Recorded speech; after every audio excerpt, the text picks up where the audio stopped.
আচ্ছা, হুম রিলেশনে থাকা মানুষটা যদি হুম পাত্তা না দেয় হুম তখন তাহলে কি করব? বিরাট ইম্পর্টেন্ট প্রশ্ন। পাত্তা যদি না দেয়, কেমন রিলেশন এগুলো? বর্তমানে এত বেশি সমস্যা হয়ে গেছে, বিশেষ করে ওয়ান সাইডেড ভালোবাসার পরিমাণটা এত বেড়ে গেছে, মানে রিলেশনে যখন আসে দুজন দুজনকে ভীষণভাবে চায়, ভীষণভাবে একে অপরের পরিপূরক হয়ে ওঠে। আর একটা সময় এসে একজন ঠিক ভালোবাসা কমিয়ে দেয়, আর একজন আগের থেকে বেশি ভালোবেসে ফেলে, চালিয়ে যায়। খুব সমস্যা। এগুলোকে অ্যাকচুয়ালি বলে ওয়ান সাইডেড ভালোবাসা। আর এই ভালোবাসা চিরস্থায়ী হওয়া খুব মুশকিল। যতক্ষণ না দুটো মানুষের এফোর্ট সমান থাকছে, ততক্ষণ সেই রিলেশনটা সাকসেস হয় না। ওসব আলোচনাতে গেলে ভিডিও বড় হয়ে যাবে। এখন পাত্তা দেয় না কেন, সেদিকে আমি আসছি না। অনেকগুলো কারণ থাকতে পারে কেন পাত্তা দেয় না। একেবারেই যে কারণগুলো এড়িয়ে চলে যাব তাহলে ভিডিওটা অসম্পূর্ণ থেকে যাবে। কয়েকটা কারণ আমি বলছি পাত্তা না দেওয়ার। যদি রিলেশনে কোনো থার্ড পার্সন ব্যক্তি এসে যায়, সেই জন্য তার প্রতি আসক্তি বা কিউরিয়াসিটি বেড়ে যায়, তাকে সময়টা বেশি দেয়, একে সময়টা কম দেয়। তো অহরহ হয়। আর একটা কারণ হচ্ছে ওই ব্যক্তিটা একটু কনফিউজে থাকে যে ওই ব্যক্তিটা আমার জন্য সঠিক কিনা। এতদিন রিলেশন থাকার পরেও কোনো সন্দেহ এসে গেছে যে ফিউচার লাইফে আমি বৈবাহিক সম্পর্কে আবদ্ধ হব, আমার জন্য সঠিক কিনা। এরকম দুভাষাভাষীতেও অনেক সময় পাত্তা নাও দিতে পারে। যদি একটা স্ট্রং সে চিন্তা ভাবনা নিয়ে নেয় তাহলে অনেক সময় পাত্তা নাও দিতে পারে। আবার যদি অপশনের মধ্যে ট্রিট করে, আমি সম্পর্কে রেখেছি, তুমি আমার সঙ্গে সম্পর্কে আছো, তোমাকে রেখেছি, কিন্তু আমার চোখ অন্য কোনো জায়গায় আছে, একটার পর একটা মানুষকে আমি ট্রাই করছি, আমার জন্য সব মানে যোগ্য মানুষ কে হতে পারে, আর একটু বেশি বেটার মানুষ কে হতে পারে, সেইগুলো খুঁজতে গিয়ে অনেক সময় এই মানুষটাকে পাত্তা না দেওয়া হয়।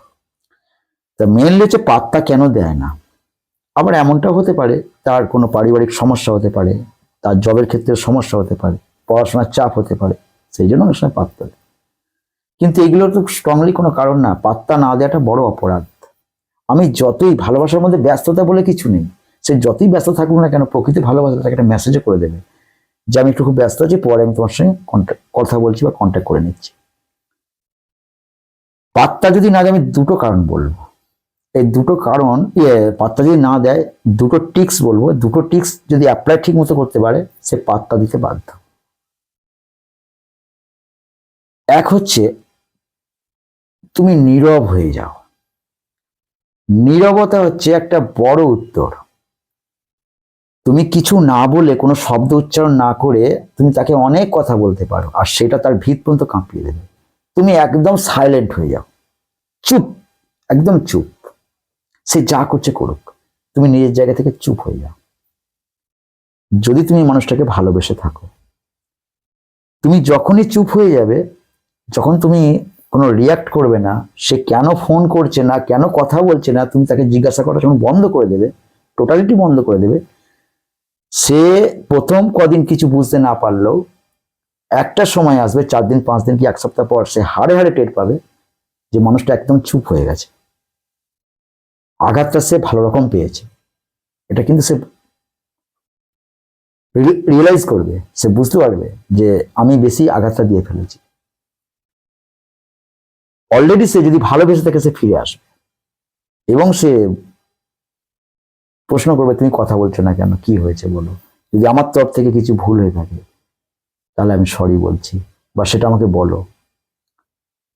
আর তুমি যদি বুঝতে পারো যে মানুষটা তোমার অন্য কোনো মানুষের সন্ধানে আছে বা থার্ড পার্সন ব্যক্তি ঢুকে গেছে, তাহলে সেই মানুষটাকে তোমার লাইফ থেকে সরিয়ে দাও। সরিয়ে কিভাবে দেবে?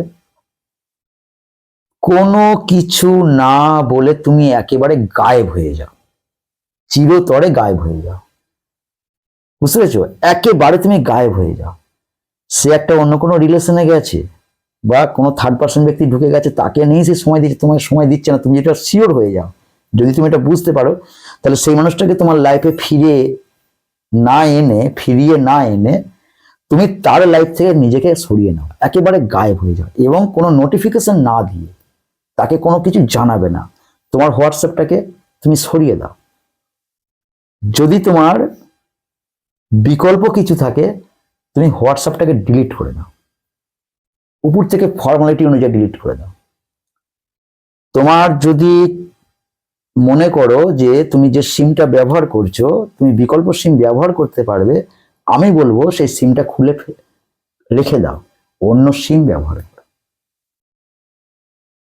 সে অন্য রিলেশনে থাকা সত্ত্বেও তুমি যদি তাকে নোটিফিকেশন না দাও, তাকে তুমি না জানিয়ে দাও যে আমি সরে যাচ্ছি, জানালে কিন্তু হবে না, না জানিয়ে তুমি সরে আসতে পারো, তাহলে কি হবে?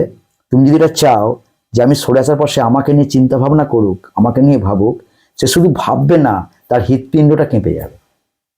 সে যতই নতুন রিলেশনে থাকুক না কেন, সে তোমাকে ছাড়া একটা পলও থাকতে পারবে না। সে সেদিন টের পাবে যেদিন তোমাকে কোনো জায়গায় খুঁজে পাবে না। সে কল করতে যাচ্ছে, তোমার ফোনটা সুইচ অফ। সে তোমায় কল করতে যাচ্ছে কিন্তু সে সুইচ অফ পাচ্ছে। তোমার হোয়াটসঅ্যাপে মেসেজ করতে তোমার হোয়াটসঅ্যাপটা খুঁজেই পাচ্ছে না। সে তখন নতুন মানুষটার কথা তো দূরের কথা, সে নিজেকেই ভুলে যাবে। কিন্তু এখানে একটা ঘটনা ঘটবে, সেই ব্যক্তি কিন্তু তোমার কাছে চলে আসবে। বাস্তব, আসতে বাধ্য, সে আসবেই তোমার কাছে। তোমার ঠিকানা যদি জেনে থাকে যে তুমি কোন সময় কোনখানে থাকো, সে খুঁজে খুঁজে তোমার কাছে চলে আসবে। সেই নতুন মানুষ কোথায় চলে যাবে তখন? তার ব্রেন কাজ করবে না। সে এমনটা কোনোদিন ভাবেনি যে তুমি এইভাবে গায়েব হয়ে যাবে। তুমি যখন এইভাবে গায়েব হয়ে যাবে, সে সব কাজ ফেলে তোমার কাছে চলে আসবে। কিন্তু এইখানে একটা বিরাট একটা ইম্পর্টেন্ট টাইম, সে যখন তোমার কাছে চলে আসবে, তোমাকে একটা ভুল করলে হবে না। সে যখন চলে আসবে, সে তোমায় প্রশ্ন করবে এবং সে কান্নাকাটি করবে, অবভিয়াসলি কান্নাকাটি করবে যে আমি কি করেছি, তুমি এইভাবে তোমার হোয়াটসঅ্যাপ খুঁজে পাচ্ছি না, তোমাকে সুইচ অফ, তোমার ফোনটা সুইচ অফ বলছে, তুমি কি করেছো ফোনটায়, বা তোমার কি হয়েছে? তখন তুমি যদি নিজেকে আবার সেই তার কাছে সঁপে দাও, তখন কিন্তু তার কন্ট্রোলে তুমি আবার চলে যাবে।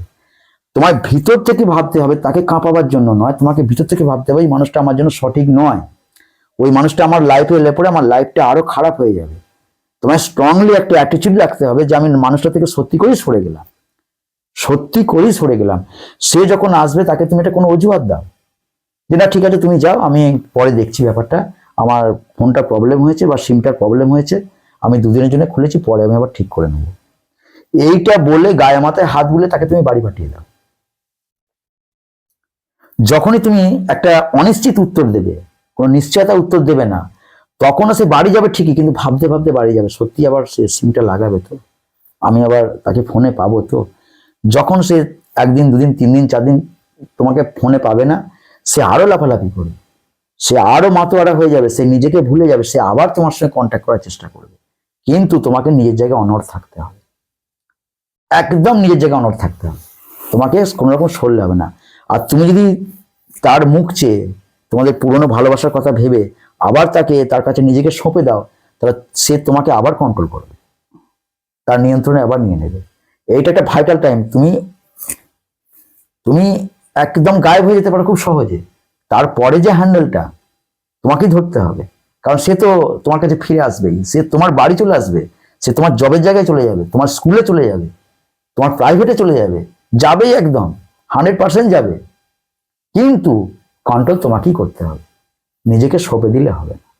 ভিতর থেকে তোমায় ভেবে নিতে হবে, তুমি তখনই গায়েব হবে যখন এই মানুষটার সঙ্গে তুমি একদম ডিসকানেক্ট হয়ে যাচ্ছে, সেই মানুষটাকে তোমার লাইফে আনবে না, তখনই তুমি গায়েব হও। আর যদি এটা তুমি না পারো, সেই মানুষটাকে তোমার আবার চাই, তাহলে তোমাকে বলবো সিম খুলতে হবে না, হোয়াটসঅ্যাপ ডিলিট করতে হবে না, তুমি জাস্ট সাইলেন্ট হয়ে যাও, কিছুদিনের জন্য সাইলেন্ট হয়ে যাও, সে তোমার কাছে আবার ফিরে আসবে। বোঝা গেল? তাহলে আজকে